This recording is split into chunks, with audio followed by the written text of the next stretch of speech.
We are only 2 weeks, 3 weeks since the end of college football season, and already we are listening to ACC displeasure from the Clemson and Florida State administration. On today's show, we're going to look at what's going on with the Tigers and Seminoles, why they have some good points, but really, is there anything they can do about this? We'll get into this on today's show.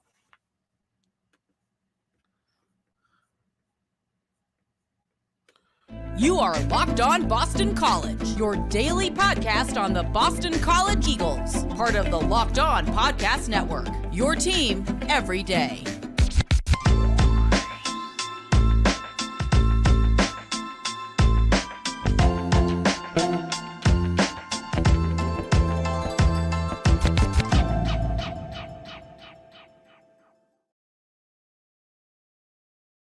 Conference realignment talk here on Locked On BC. I am your host, AJ Black. On today's show, I'm going to look at Clemson and Florida State's administration's newest comments and why they got some good points, but I don't really think they're going to go anywhere with it. And in our final segment, we have a special guest today.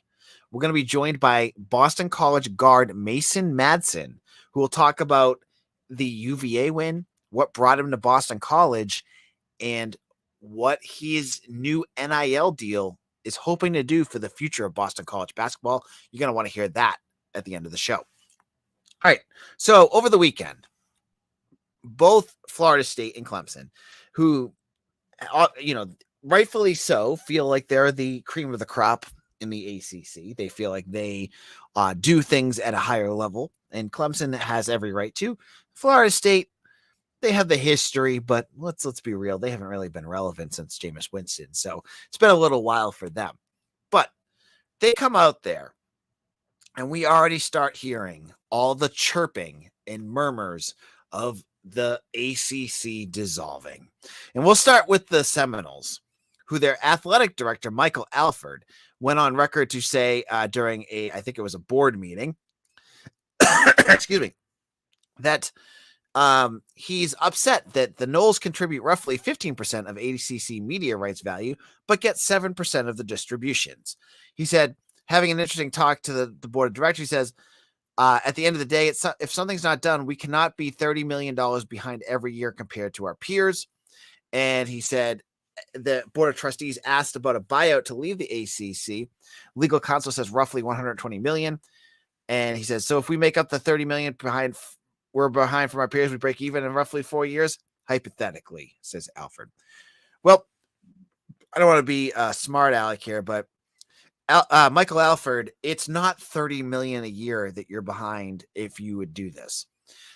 If folks who are all of a sudden so concerned that Florida State's going to leave, that Clemson's going to leave the ACC, take a breather here.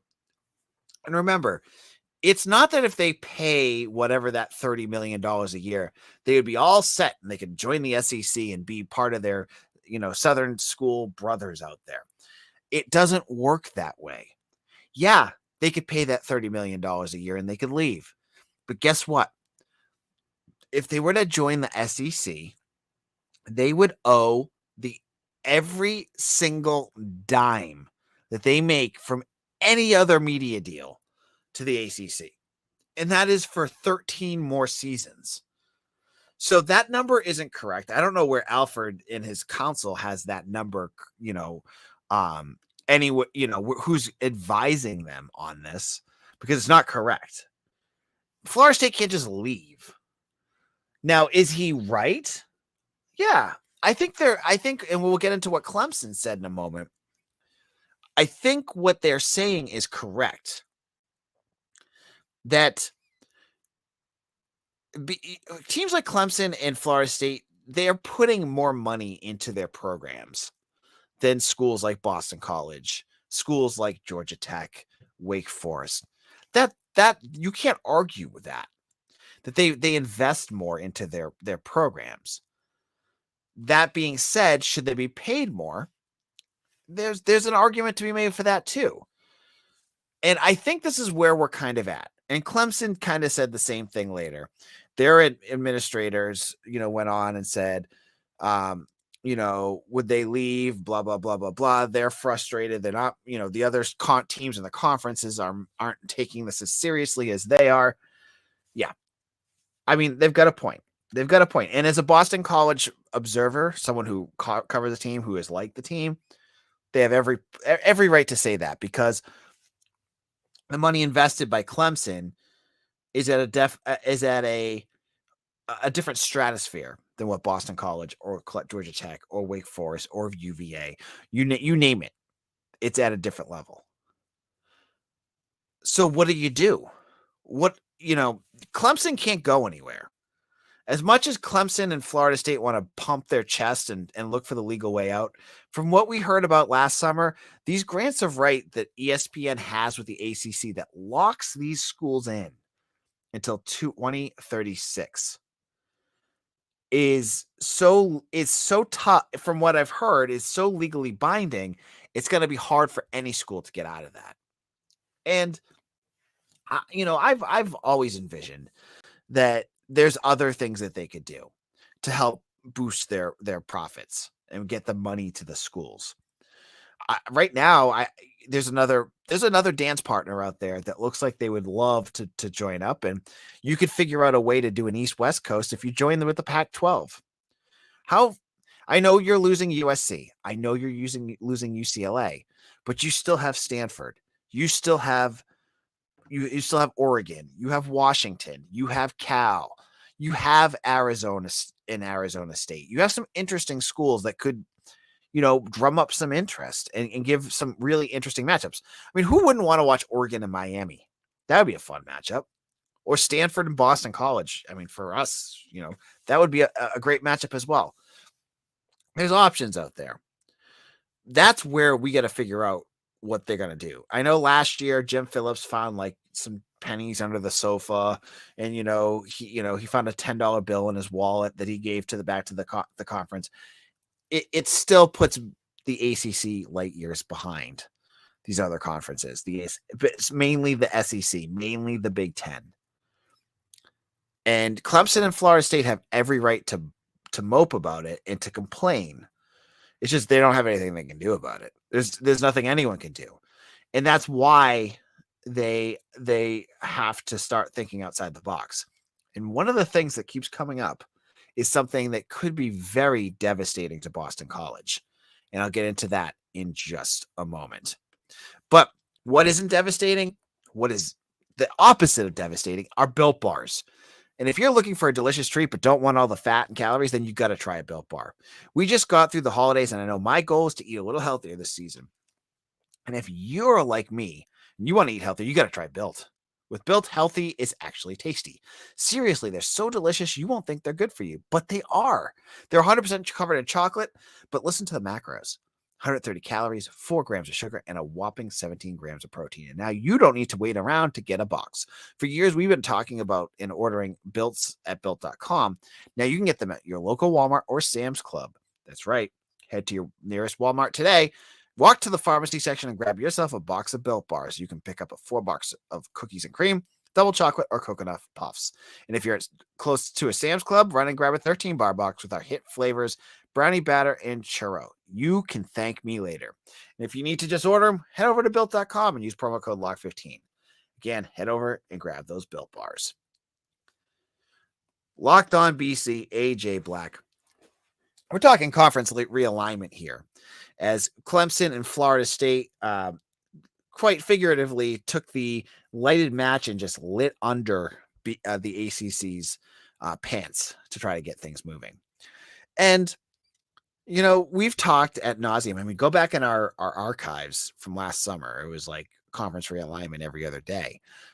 That there isn't much this conference can do. There's the white whale. That's Notre Dame. Can Notre Dame get pushed into the ACC? That right now, it doesn't look like there's any need for them to come to the ACC. There's some other schools that want to come. I saw someone saying that UConn wants to come to the ACC, which would absolutely move the needle as much as Boston College would move the needle.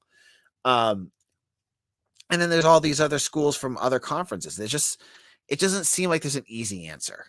So that goes to the easiest answer that Clemson and Florida State administrators keep going to, which is an uneven payout from the conference. So basically what they're looking for, as we said in that first segment, Florida State says, we get 15% of the revenue based on eyeballs. We deserve a higher cut than Boston College.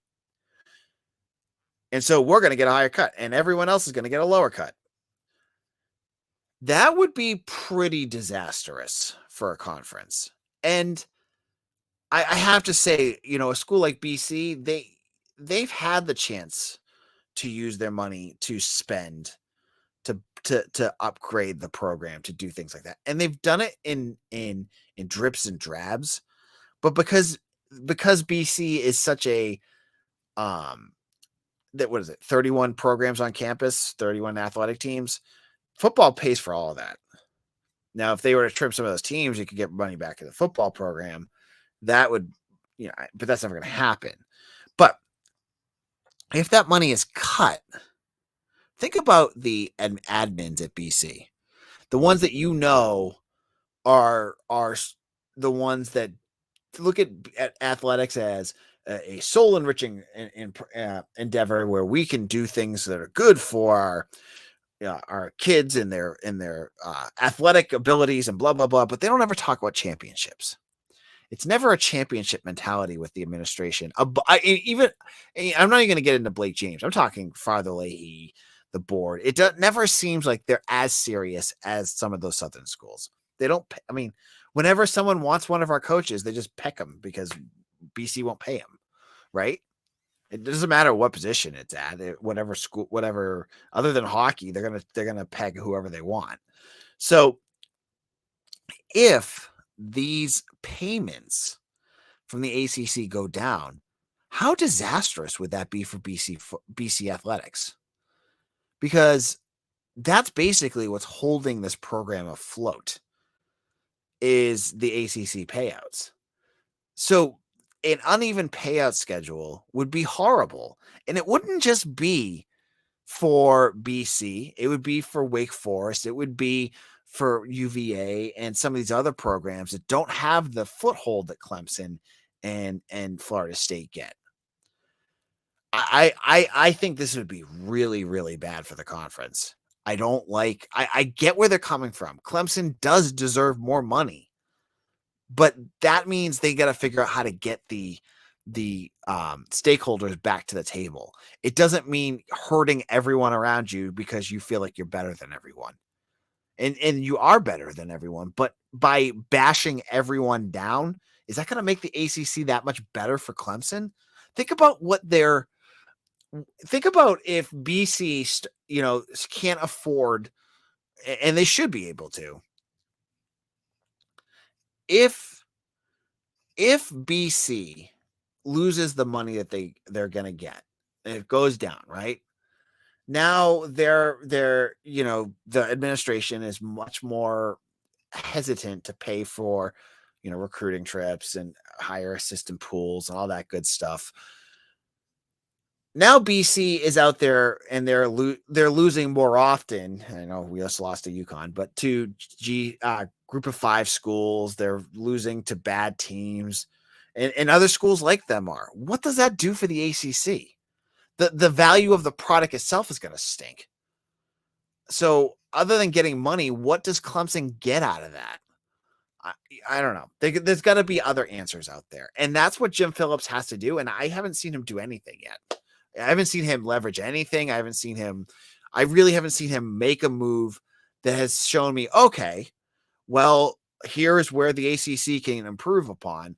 I mean, they got rid of, what did they got? They got, credit when credit's due. He got the ACC network on Comcast. That's a big move. Other than that, we haven't seen anything. So I just look at what FSU and Clemson are doing, and I don't see this as a good sign at all for the conference. I don't see them doing anything with this. It just feels like either nothing's going to happen and they're going to complain and moan about it, or they're going to hurt all the younger, the smaller programs with this uneven revenue distribution. Whatever the case is, it's just going to continue to make that stratosphere between Clemson and everyone else that much bigger. So that's my thoughts on this. We'll have to wait and see what happens. I mean, maybe there'll be some changes as the summer goes on. I'm sure This will not be the last conference realignment talk we have this summer. Now, in a moment, we're going to be joined by Mason Madsen of the BC basketball program. He's going to talk to us about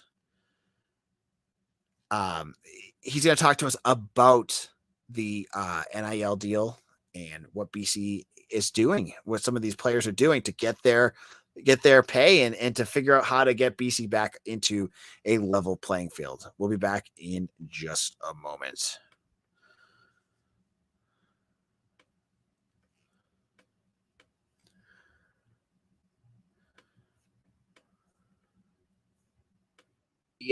This past week. This is Locked On Boston College. I'm your host, AJ Black. Here with me, I have Mason Madsen.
Under 4, it started to kind of sink in, like, okay, this is really happening. And then obviously there was those stretch of shots that. This is Locked On Boston College. I'm your host, AJ Black. Here with me, I have Mason Madsen, guard for the Boston College Eagles. We're going to talk a little bit about the big win over UVA this past week, and he has a special announcement about a new NIL opportunity that the team is taking advantage of, and he wants to talk to you guys about that. Mason, how's it going? It's good, man. I appreciate you having me on. So, Mason, that win, what did that feel like? It's one of those things, like, it's a little cliche to say, but you can't really describe something like that. And I mean that just because, like, I don't know if there's anything else. Like, there's no individual performance that could ever kind of invoke those feelings that we were able to feel, just pure joy kind of after that game. And I think it's just really special to see we had a really good crowd, and for everyone to be there for that moment, and for everyone to kind of come together as the buzzer sounded was something that, like, I won't forget for as long as I live, and especially for as long as I play basketball. I think it's always something I'll hold on to. Yeah, I mean, for Boston College, this was a big moment for the program. The third top 25 win of the season after taking 4 years to win one. It was a big moment for Eagles fans everywhere. What was the big moment for you in that game? Was there a moment where you were like, wow, we're going to actually do this? It's going to be a big win for us? I don't know if there was a really moment, because, like, a game's never over, and especially against, like, Virginia, who obviously is capable. I think that when we hit the under 4, it started to kind of sink in, like, okay, this is really happening. And then obviously there was those stretch of shots that people made down the stretch. I think Makai hit the one, and then Boo hit the, like, deep one, obviously, like, with 15 seconds left. And that was, I mean, at that point, it was just kind of like a celebration, like the party kind of started. And so, like, I don't know if there was, like, one specific moment, but there are definitely some that stick out a little bit. Now, this is your first year with the Eagles. Can you talk about, like, how the team kind of invited you into their culture, invited you into their locker room, and how the year has gone for you as a first-year player for Boston College? Yeah, I think that no matter where you are, being the new guy is hard sometimes, and I think that it was about as easy as I could have expected coming here. And I think that I credit kind of Coach Grant and the staff when it comes to that. I think I had a really good official visit when I came here, and part of the reason I committed in the first place, I think that I could just kind of tell by the vibe with everybody that, like, this is something that I could see myself a part of. And so obviously, like, as the year has gone on, it's proven that. And, like it doesn't all happen at once. Like obviously it takes time to build something. And so I think you've even seen that like reflected on the court a little bit, like as people have gotten more comfortable, and obviously there were returners for sure, but we added new pieces, freshmen, and CJ2 in the portal. And so I think that, we've started to play our best basketball down the stretch a little bit. And I guess that's to be expected when you're building something like this. Now you're more of a veteran guard, and you're working with a young guard like Chaz Kelly out there. How have you seen him kind of progress as the year has gone on? I don't think there's anything that can like simulate being a freshman in college basketball. And I reflect on my journey too, and feeling that same exact way my freshman year. And I think the only way to like build that experience is through playing in games and making mistakes. And like, it's never, just understand the fact that it's never going to be perfect. And I think Chaz came in definitely ahead of other freshmen and other people his age in terms of just being able to communicate and kind of IQ and knowledge of the game. And so I think that when it came to, like, Chaz always had the ability. I think it just came with being comfortable, and obviously people have seen what he's been capable of. He's had some big games on the stretch, notably Virginia Tech. I was happy to see him have success and shoot the ball well, play well down there. But there's nothing like being a freshman in college basketball. So I think just with time, he's gotten more comfortable, and he's been able to step into as much of a leadership role as you can as a freshman. And I want to go back a little bit here. I kind of jumped ahead a little bit. Now, when you picked BC, what was your thoughts of Earl Grant and kind of the culture he's putting down for a Boston College program that's been kind of quiet for a while, but does have a history? Yeah, I think that I identified with just the toughness that Coach Grant spoke about in our meeting. And I think that, like being a part of something that is kind of bigger than yourself, like him understanding like they don't have it all figured out yet, but that's what they're trying to do, and kind of like being at a place where, like, I think Coach Grant has always had a chip on his shoulder. I think the people of Boston College have a chip on their shoulder, but Boston College basketball especially, it's like you got to earn everything you get. And so I think that when I look back at kind of what drew me here in the first place, like obviously it's easy to look at it now and be like, okay, this is the right place for me, but I think at that point in time, that was my thought process for sure. Just identifying with all these different things that Coach Grant spoke about. Yeah. And now let's get into what you're coming on for to talk about a little bit. Now that we've entered the age of NIL, and things are moving and changing so fast. And I saw your tweet the other day, and it really interested me that it looks like you and most of the other basketball players have started your own NIL or are part of an NIL group right now. And I wanted to give you a chance to kind of explain that to my audience and to my readers, and kind of give an explanation of what they could expect if they donate to your group. Yeah, so I mentioned a little bit on my Twitter just about the fact that after the game on what day did we play? Wednesday. Yeah. Earlier this week, that we a couple of us tweeted some stuff out about our partnership with Yoke, and so Yoke is an organization that they just specialize in like fan engagement. And I said in my tweet that they bridge the gap between fan and player interaction. And so I think that's really important nowadays with just like the ability to do that, like years ago, not even that long ago, to be honest, like we weren't able to do that because we didn't have social media like we do now. Yep. I think that what we're doing just felt further away from the fans, and you saw what you saw on the court and then didn't really get anything behind the scenes. And so I think that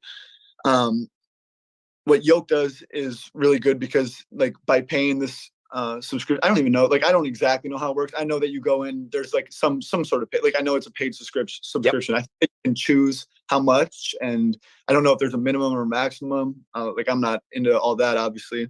But I know that by doing that, you get access to exclusive content. And so, like, we're still trying to figure out exactly what that means. And I think that there's a lot of different ways that it could go. And I think that as the days and the months go on, like, it'll just get better and better because obviously we'll know more of what we're doing. I think that we'll seek guidance too from people that have already done this. Like, BC as a whole, I think up to this point has been lacking NIL wise, like with schools like across the country, which I think this is like a good opportunity for us to get our foot in the door a little bit, because if we don't, we're going to fall behind recruiting wise. And so, right. Like, and like, obviously, like, it'll benefit me for sure. And like my teammates, like, it's awesome. But I think that if you think about the years down the road and where this is heading, I think that if we don't do it now, then when, and so right. I think that a good opportunity to kind of start that, and then like hopefully it branches out from there. But I think that just for us, we saw it as like the right time to take initiative when it comes to this. And so yeah, we'll figure out more of the content based stuff that we're going to do. But I think that fans should just know that by paying for the subscription, they're getting kind of a better look at BC basketball behind the scenes and kind of everything that goes into success on the floor. Yeah, I know from a lot of the fans I've talked to, that's like they're looking like they know about the NIL stuff, and they're very acute to the fact that like BC, it feels like they're falling behind, right. And they're looking for opportunities to give and to get BC back up to where they feel these programs should be. So when I heard about your program, I was like, listeners out there right now, you guys have been asking about this. This is a perfect opportunity to get involved, and you can do it at any level. It seems like you can donate a little bit, a lot, whatever you want to do. And Mason, is it up on your Twitter handle, I think? Yeah, it's still up on my Twitter at Mason Madsen. And then we'll be sending some stuff out in the coming days too. I think that like obviously it kind of came like all at once, like we tweeted, but I think as it slows down, you'll see just kind of like periodic tweets from us. And then like we're open to suggestions too, like anything that fans want to see, like if they like just tweet it, like add us, and we'll make sure to make it happen. So folks, definitely follow Mason on Twitter and follow a lot of the other players because they're all tweeting about it right now, and get involved with this. This is your opportunity to support BC, to get that NIL stuff going. And I know that a lot of you are looking to do that. So I think this is a great opportunity for you to do that as well. Mason, so what are your goals to the end of the year? Hey man, I think that kind of probably a lot are very similar to a lot of people's goals for us. I think that obviously we finishing 500 in conference would be awesome. Yeah, from where we started this year, and just knowing that we're building this in the right direction. So obviously finish up the regular season strong, and then going down to Greensboro. I think we've already shown that we can play with the best. And so obviously you take a day at a time. Everybody that plays in that tournament's goal is to win it. So our goal is no different. But I think that we know that what we do works, and I think we have the recipe for what we do. Like we're going to be unapologetically us. And I think that's something that Coach Grant has preached the whole year. And I think that everyone has bought into that. So you playing your best basketball in March, that's all you can ask for. All right, Mason, thank you so much for joining us, and good luck with the NIL project, and good luck with the end of your season and your time with BC. Thank you for coming on. Appreciate you, AJ. Thank you. All right. Yep. All right, folks, that was AJ Black. That was Mason Madsen. And I hope you guys, I put into the comment section the link for the NIL club. I've seen people donating as little as $5, and you can make a big difference by doing this. As he said, like, you guys have always been talking about how NIL has been lacking at BC, and I felt like this was a perfect opportunity to show you something that they're doing. So hopefully you check that out. And yeah, so any other thoughts about that, leave that up in the comment section. Subscribe if you have not already to our channel too. We have Jaden Woodbay hopefully coming on the show soon. I'm going to try to get some recruits, and I have tons of recruiting news up on Eagle Insider if you're not a subscriber over there. So hopefully you check that out as well. Thank you all so much. Hope you enjoyed that interview today. It was really great to talk to Mason Madsen today. They're playing again. I think their next game is Tuesday. They're playing on Tuesday against Wake Forest, a big game. If you're hoping for BC to go 500 this season, they got to win it. So we'll talk about that, and we'll preview it tomorrow. And anything else that's breaking, including hopefully some coordinator news, because we're still waiting for that. This is AJ Black. We'll be back again soon. Take care, everyone.